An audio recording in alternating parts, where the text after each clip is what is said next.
Hey guys! This video I am going to give you my top 5 helpful tips on how to make a yo-yo freestyle. But first, some quick updates. In a few weeks I will be going to Antwerp, Belgium for the first time on October 1st and 2nd. There's going to be a yo-yo event in a shopping mall and I'll be there just yo-yoing, teaching some tricks, and I'm really excited, so I'll leave the details down below for any of you Belgian yo-yoers out there. And then afterwards I am going to Tokyo! I will be there for the Tokyo Throwdown battle competition event, and I'm really excited because one, I love Japan, and also, Pokemon.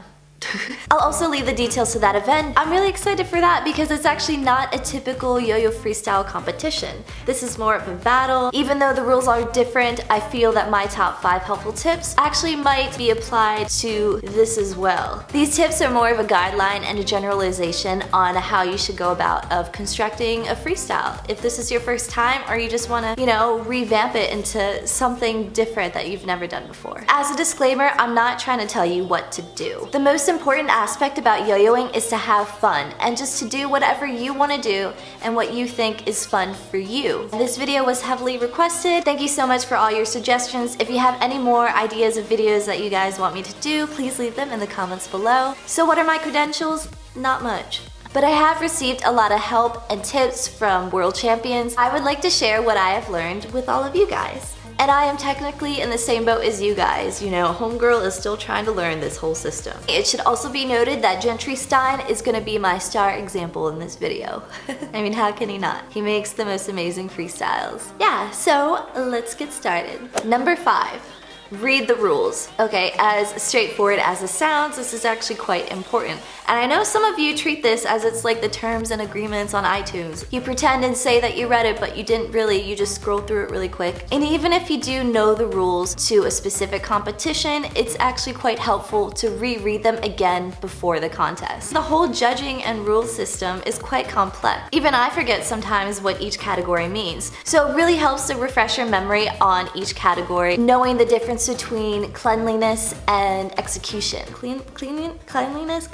I don't know, what is it? There's a technical portion of the rules and then the performance. And of course, it's important to know both of them. If you're confused about anything within the rules, you can easily ask one of the judges or one of the organizers your questions. They will be more than happy to answer them for you. But it should be also noted that judging is quite subjective. The way one person judges is probably completely different the way someone else judges as well. But they do keep it consistent throughout the competition. So make sure you read them, okay? Number 4. Don't choose music that you like. I know this might seem kind of weird, but you shouldn't primarily choose your music because you like it. It should be more centered towards the style of your yo-yoing than something that you listen to all the time. Music use and your music choice are actually a huge component in how you make your freestyle. I mean, you could have some amazing tricks, but if it doesn't match your music at all, it just feels kind of awkward to watch and it just doesn't really make sense, at least to me. There's been music that I found that I listen to all the time and I really loved, and they sounded like it would be awesome for a freestyle. But then once I started yo-yoing to it for a couple times, I realized that I just didn't really flow correctly with the music. I was rushing too much, I just couldn't hit the music cues, and I just kind of felt overwhelmed. I feel that the best way to find your style is to actually yo-yo to music for fun. Don't even worry about practicing at all. Just put on some music and just kind of yo-yo along with it and just try to go with the flow, Even step out of your comfort zone. My style is changing and your style is probably still evolving as well. Try new music, see if it works. Just try to yo-yo to anything and see where your style essentially fits in. And also, no one can tell you what to use, although I'm telling you right now what not to use. But what I'm trying to say is don't try to match it to something that you don't feel good yo-yoing to. Not only is music use about your style, but it's also about hitting the cues and emphasizing each sound and beat and going with the tempo. But one of my favorite players, Charles Haycock, does this amazing, as well as Anthony Rojas. They are such mesmerizing players. The way they move with the music, it's just so beautiful. Especially with Anthony and the type of music that he's been using, only he could use that because that is his own unique style that he matches with the music. And I must say that there is a yo-yo blacklist for music, which is personally my own blacklist. This list of songs consists of basically winning freestyles world-winning freestyles. Now, I'm not saying that you're forbidden to use these songs, you definitely can. You can even use these songs in your prelim, but the thing is, when I hear Razor Sharp in my head, I automatically think of Gentry instead of you on stage at the moment. That's just me. Hey, I love those songs too, but they were made popular by those yo-yo players. Skrillex is on my blacklist because after Marcus Coe won Worlds, there's just a huge trend and everyone just started using the music, and I just got so completely tired of it. I'm sure the judges did as well. And even though I say that, Michael Curdy did an amazing freestyle using Skrillex at this year's BAC. So, I don't know, don't take my word too seriously. I'm kind of a hypocrite, I guess. But if you can pull off the music, if you can hit the cues, then that's awesome, then use it. But you know.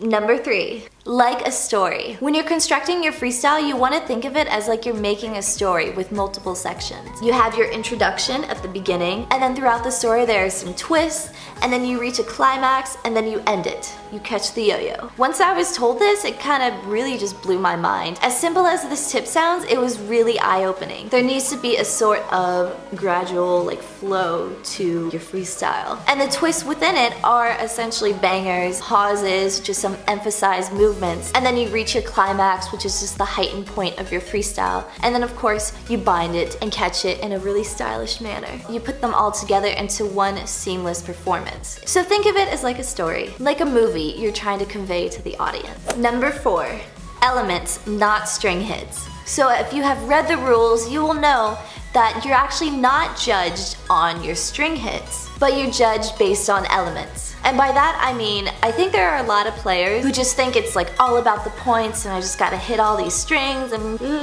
this relates to the technical component of your freestyle. If you do a specific element, depending on the difficulty and the kind of trick, you will get a point or 2 or even 3, depending on the judge that's scoring you. But you won't be scored if you repeat the same element over again. If you do repeat the element and do it in a different sort of variation, you'll be awarded points still, but each time you do it, it'll be slightly lower. Variation is extremely important with elements. The various ways you get into tricks, the different mounts that you use are quite essential to do these different elements. If you keep getting into a trick from a trapeze, this actually won't score as much unless you do a different sort of mount to get into the trick. To be honest, out of all the categories, I score the worst in variations, so I definitely need to work on this. And it's quite a difficult concept to really understand. Don't know what else to say about that except for just keep learning new tricks, new mounts, and have more variation in your freestyle.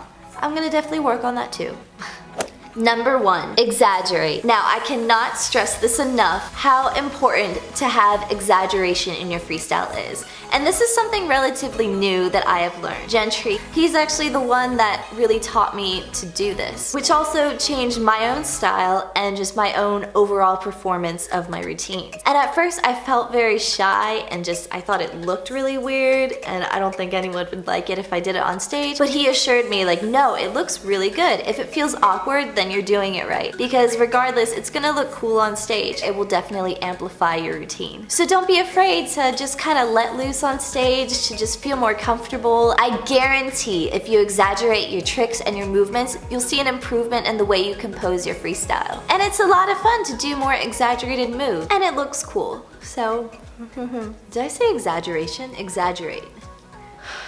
And that is it. Thank you guys so much for watching. Please like this video and let me know in the comments below if you guys have any other helpful tips to make a freestyle. I love talking to you guys and we can do this together. Because as I said, I'm still learning as well. We're all essentially learning. So remember to subscribe. I'll put a new video out soon and I will talk to you guys later. Bye. Oshawott. Oshawott. It's my Oshawott.